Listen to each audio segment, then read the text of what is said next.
teremos aqui um tema de abertura bastante interessante. E para abordar esse tema, eu peço uma salva de palmas a ele que é o sócio de Cybersecurity da EY, Marcos Sêmola. Vamos recebê-lo? Obrigado.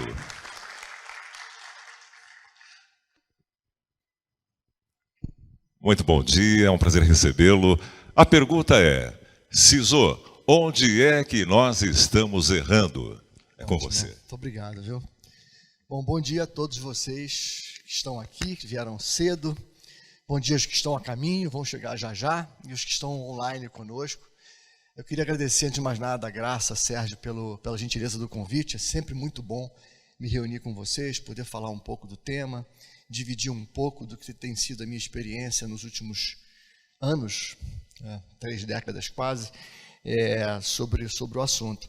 E toda vez que a Graça me chama para falar sobre segurança, eu procuro identificar algum tema que possa de fato fazer a diferença e fazer valer, né, o tempo investido aqui, né?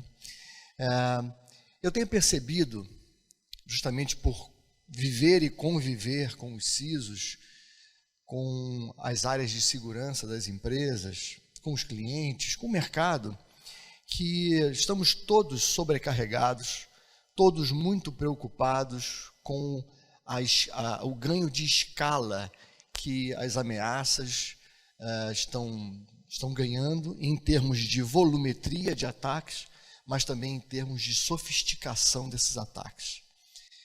Essa preocupação, ela conflita também com o que a gente tem ouvido muito falar, né, da transformação digital, da indústria 4.0, e essa preocupação se dá porque nós, profissionais da área, começamos a perceber que velhas falhas de segurança hoje podem produzir efeitos catastróficos, podem produzir danos que transcendem os aspectos financeiros, chegando a atingir o aspecto reputacional e também operacional. Portanto, parando operações, parando máquinas, parando linhas de produção, podendo provocar, inclusive com isso, a perda de vida, né? Que uma máquina parando no momento errado ou agindo de maneira inadequada, ela pode produzir esse tipo de incidente. Então, isso tudo que eu contei para vocês, nesse aquecimento, é uma forma de dizer que os CISOs estão se distraindo mesmo. Distraindo no sentido de estarem tão sobrecarregados com tamanha diversidade de ameaças, riscos e incidentes, porque eles estão presentes no dia a dia também, que acabam não parando para refletir sobre erros estruturantes que eu tenho identificado. Erros que muitas vezes não são cometidos por eles próprios, mas erros cometidos por suas empresas, por sua liderança, e que acabam afetando de alguma forma o desempenho dessa função de segurança da informação.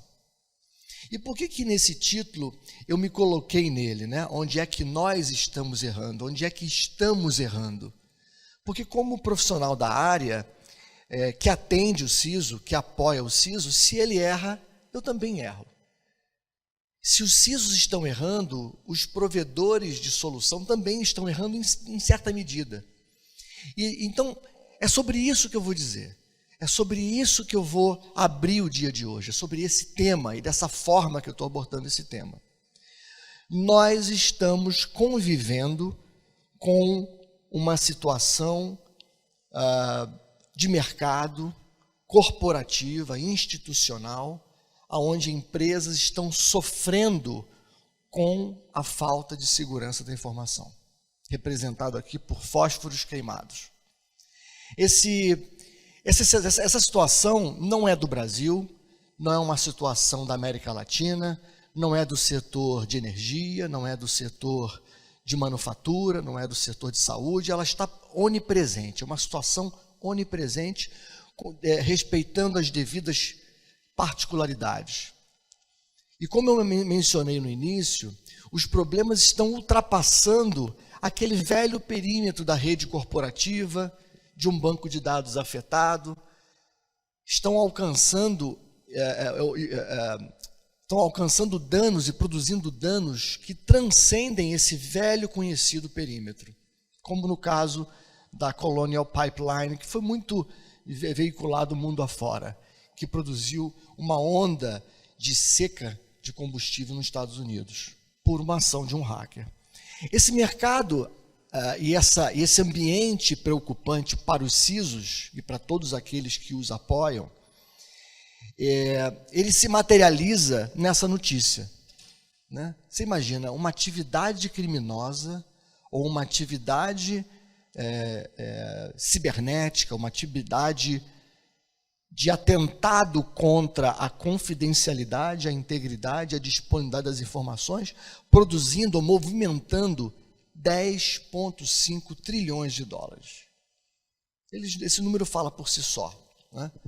É um mercado promissor para os criminosos, é um mercado que representa um volume monetário muito maior do que o PIB de muitos países, e isso tudo cria um círculo vicioso de desenvolvimento da atividade criminosa, o que, na verdade, faz com que a vida do CISO fique ainda mais difícil, faz com que ele durma pior, ou que ele durma menos, né? Essa conclusão que nós, profissionais da área, chegamos, ela foi documentada no último relatório do Fórum Econômico Mundial. Esse relatório não deve ser novidade para vocês, mas ele é produzido anualmente, chamado Global Risks Report, e ele, de maneira bem simples, ele relaciona no eixo X, ele relaciona a probabilidade de um risco se materializar, e no Y, o impacto que esse risco pode produzir. Obviamente que a nossa preocupação, ela se volta automaticamente para esse quadrante, que é onde você tem maior probabilidade de ocorrência e maior impacto. No meio desses riscos, que tem um código de cores, nós vemos o quê? Um risco no meio deles, que é o risco de incapacidade de lidar com a cibersegurança. Então, nós, de fato, estamos num ambiente que não vai melhorar. O tempo tende a aumentar a distância entre a capacidade do invasor e a capacidade do defensor. E por esse motivo, as empresas e os CISOs têm que assumir a sua responsabilidade no sentido de desenharem e equilibrarem essa balança. Cabe ao CISO conhecer e levar aos decisores as informações necessárias para que ele possa realizar os investimentos certos, na medida certa, nem mais nem menos, de tal forma que ele possa criar um equilíbrio e produzir o que para nós é o mais importante, a produção da confiança, né, no mercado, para que aquela marca, aquela empresa e os produtos e serviços que ela produz, que eles tenham a percepção, que o mercado tenha a percepção de confiança.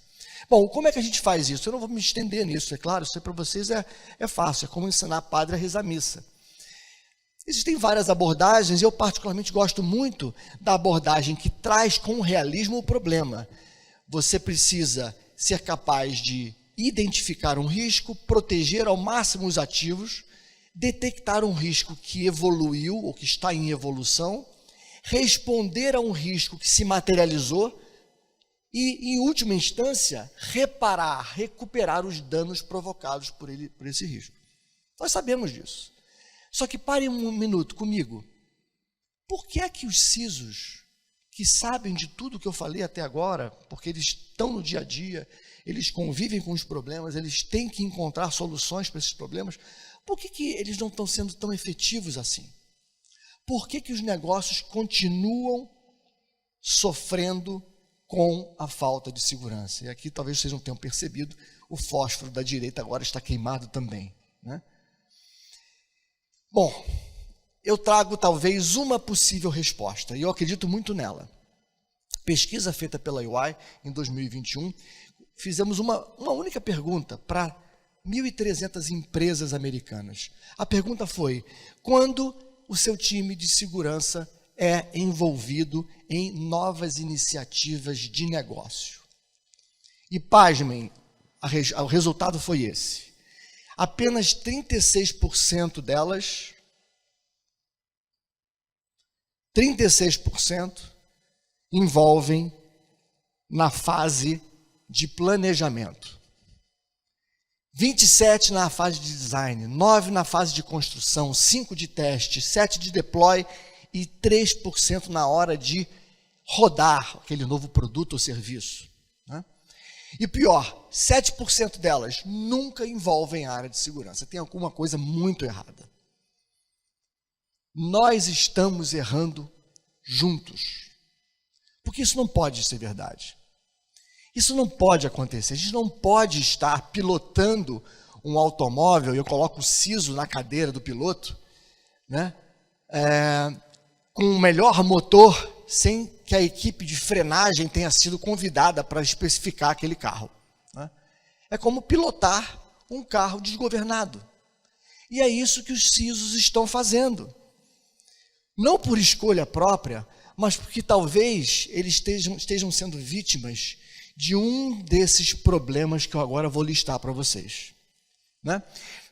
Abro ainda faço um disclaimer antes. Nem todos os problemas listados são aqueles que se apliquem a todos os CISOs.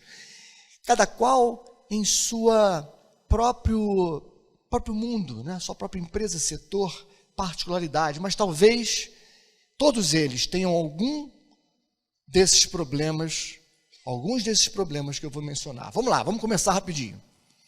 Será que as más notícias de mercado não estão chegando aos decisores a ponto deles não perceberem a importância de envolver o time de segurança em novos negócios? Será que essas más notícias, elas estão chegando, mas chegando mal contextualizadas, fazendo com que os decisores sempre pensem que aquele problema nunca vai acometer a sua empresa? Acha que aquele problema está distante. Será que é isso? Será que a função de segurança da informação, ou cybersecurity, como queiram, eu sou da old school, né? InfoSec, é mantida por um exército de um homem só? Ou seja, a empresa se satisfaz achando que assim ela atende o que o mercado diz que é necessário e monta uma equipe de um homem só?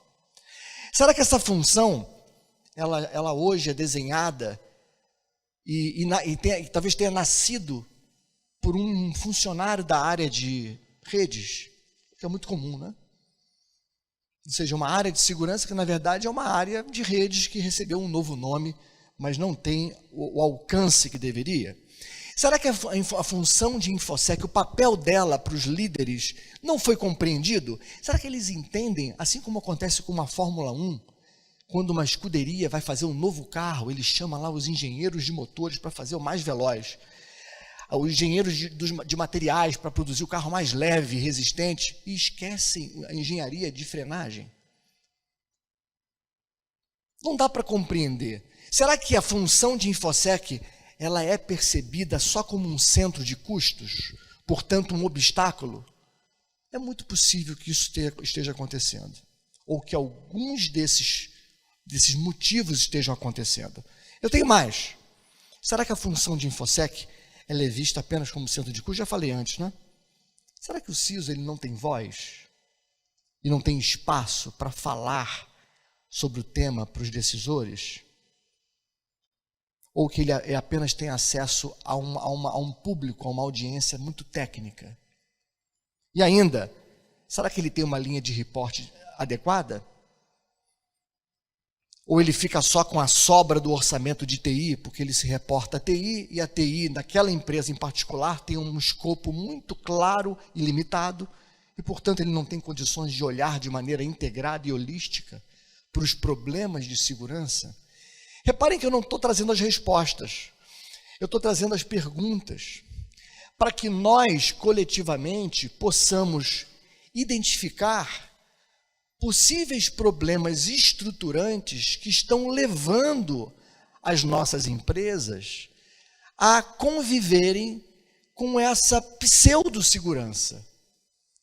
Porque não há explicação para abrirmos os jornais e lermos continuamente problemas cada vez maiores e mais volumosos, olharmos para o resultado daquela pesquisa e vermos o grau de miopia das lideranças e acharmos que alguma coisa que isso está normal, né? E aí, por último, já que existem várias possibilidades ou causas raízes, né, para esse problema, eu trago a última. Será que os decisores, eles estão apenas sendo negligentes, imprudentes, né? Ou não têm perícia para lidar com esse tema? É a forma que eu escolhi para abrir essa conversa esse dia, né? Que vocês possam, durante o dia, durante a agenda, possam refletir, antes de quererem pensar em segurança de metaverso, em inteligência artificial, que vocês, em algum momento, parem para observar para o seu ambiente corporativo e a sua função, com o intuito de identificar a causa raiz de um problema que me parece estruturante. Um problema que está muito além da simples vontade do CISO em fazer o seu melhor, né? Sem um ambiente propício, sem suporte adequado, sem poder, sem voz, sem acesso, sem dinheiro, ele não conseguirá ir muito mais longe, né? E aí eu montei esse diagrama que conta um pouco aquela história. E reparem como isso é um ciclo vicioso, né? Vamos ler juntos aqui. Número 1. O negócio tem um entendimento equivocado dos riscos. Os líderes, automaticamente, eles definem de maneira inadequada a função de segurança, a linha de reporte, né? Depois, o job description e a própria remuneração do CISO já ficam distorcidas, porque se eles entendem o problema de maneira diferente da realidade, normalmente menor, né, eles tendem a especificar tudo, ou subdimensionar tudo, né, relacionado à função. Depois, o CISO, que não tem acesso qualificado, não tem poder de influência nas decisões, ele acaba produzindo também uma gestão de riscos sacrificada por baixo orçamento. E o negócio continua operando de maneira mais exposto do que deveria, né? Correndo riscos desnecessários e muitas vezes desconhecidos. E o pior vem agora, que quando esse negócio que sofre fruto das próprias decisões e ele acaba vivenciando um incidente sério de segurança que vai a público, aquele líder que provocou todo esse problema, ele vai buscar os culpados, é o que eu chamei ali de caça às bruxas, né? Enquanto o CISO, coitado, fica em modo firefighting, apagando incêndio. Conseguem compreender como a gente precisa quebrar esse ciclo, né? Esse círculo vicioso? Como é preciso, nós, agora eu me coloco ao lado do CISO, né? Nós precisamos quebrar essa rotina que não vai nos levar para um lugar melhor, que não nos fará dormir melhor. É preciso quebrar, é preciso levantar as bandeiras, dizer, olha, a gente tem que reconversar como a área foi desenhada, como o papel do CISO foi especificado, a remuneração dele, as linhas de reporte, a autonomia, os pontos de interação que ele terá com a liderança, para a gente poder desconstruir o que hoje está virando uma constante, né? Agora, uma pequena analogia e uma pequena brincadeira com a galinha, né? Os CISOs, vítimas daquele círculo vicioso, eles trabalham com planos de curto prazo, né? Com voos de galinha. Já viram uma galinha voando? A galinha voa, mas ela não voa muito alto nem muito longe, né? São voos pouco ambiciosos. Então nós temos que parar de criar planos ineficientes de curto prazo que mirem apenas em indicadores de vaidade. Vocês já ouviram falar desse termo, indicador de vaidade? Quem é que já ouviu falar aí? Levanta a mão, por favor. Não é comum na área de segurança, não. É muito comum na área das startups, né? Eu, como mentor, investidor anjo, convivo muito com o termo. É quando o empreendedor ele se agarra a alguns indicadores que nós chamamos de vaidade, porque eles de fato têm pouca relevância para quem quer investir no negócio, quem está interessado em escolher uma startup com potencial. Ele se agarra a indicadores que demonstrem o esforço dele. Então, o número de likes, o número de e-mails de interesse num produto, o número de prêmios que ele ganhou em aceleradoras, o número disso e daquilo, são indicadores pouco eficientes. Pessoal, parem para pensar um minutinho. Quantas vezes você viram um CISO levando para uma reunião onde pediram a ele para demonstrar o quão seguro está a empresa, né? Ele levou, por exemplo, indicadores que mostravam o número de endpoints atualizados, o número de acessos bloqueados, ou o número de portas do firewall assim ou assado. Isso não leva nada a ninguém a lugar nenhum, né? Isso não constrói, isso não constrói um ambiente de segurança que as empresas precisam no atual cenário de negócios, no atual ambiente de negócios. Então, diferente da galinha, a gente precisa pensar como uma águia. Os CISOs precisam, e eles não conseguirão fazer isso sozinho, sem quebrar aquele ciclo vicioso. Mas eles precisam, uma vez quebrando, construir planos ancorados em visões integradas e estratégicas e que mirem em indicadores de negócio. Então, se vocês tiverem uma chance para conversar com a liderança, perguntem a eles, aos líderes, quais são os indicadores que vocês, líderes, medem para saber se o negócio está indo bem ou mal. Obtendo essa resposta, construam os seus planos de segurança exclusivamente ancorados nesses indicadores, amarrados, porque é onde a coisa vai fazer sentido. Então, terminando aqui a minha fala, já que o tempo esgotou, e eu poderia falar muito mais tempo, né, Graça? Você me conhece. É que tem pergunta. Eu sei. Pelo menos uma eu separei aqui. Vamos para as perguntas então, porque aí eu deixo nessa slide inspirador, né? Passado, presente, futuro. Tá. Parece então, uma coisa de vidente, né? Mas vamos lá. Não, vamos lá. Se deixar a gente aqui no palco, a gente fica até o final do dia. Mas tem uma aqui que eu acho muito boa e que eu acho que hoje, ao longo do dia, a gente não vai escapar, viu, Sêmola, dessa questão.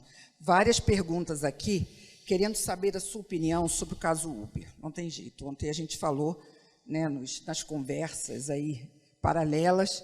E a principal delas que eu separei aqui,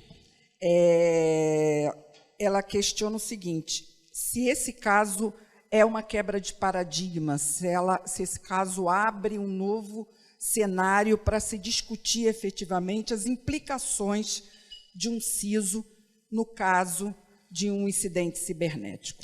Ótima pergunta. Eu falei um pouco sobre evidência, né, antes, né? Olha o slide que vem depois. Vou responder. Eu posso responder essa pergunta olhando para ela sobre diferentes pontos de vista. Eu vou do mais simples ao mais difícil. Primeiro ponto de vista, foi uma ótima notícia para os profissionais da área de segurança, incluindo os CISOs. Porque uma notícia desse porte, com esse alcance global, numa empresa expressiva, ele traz awareness sobre a função de segurança dentro das empresas. Ponto. Todo mundo ganha. Todo mundo ganha. Segundo comentário sobre essa situação, ele traz medo para os CISOs e, ao mesmo tempo, coloca uma pressão sobre as empresas na escolha de um bom CISO, o que também é benéfico. E aí tem o terceiro e último aspecto que todo mundo precisa tirar suas próprias conclusões, que é o seguinte: o caso do Uber ele não vai criar uma nova onda de responsabilização dos CISOs na pessoa física por terem sido incapazes de impedir um incidente de segurança. Não faz sentido. Os CISOs, eles exercem uma função corporativa e eles estão e convivem com a incapacidade de manter os negócios 100% seguros, porque essa situação ela não existe. É utópica.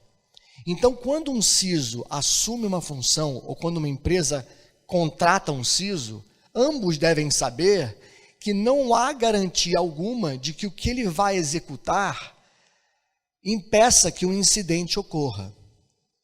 Mas nesse caso do Uber, existe uma particularidade e com relação a ela todos os CISOs devem se preocupar, que é muito mais do que não ter conseguido conter um incidente pelo exercício legítimo da função, existe um desvio de conduta. No caso do Uber, o CISO, até onde se sabe, até onde foi publicado, ele omitiu informações, ele escondeu informações, ele adulterou a integridade de informações para que aquele incidente parecesse uma coisa que não era.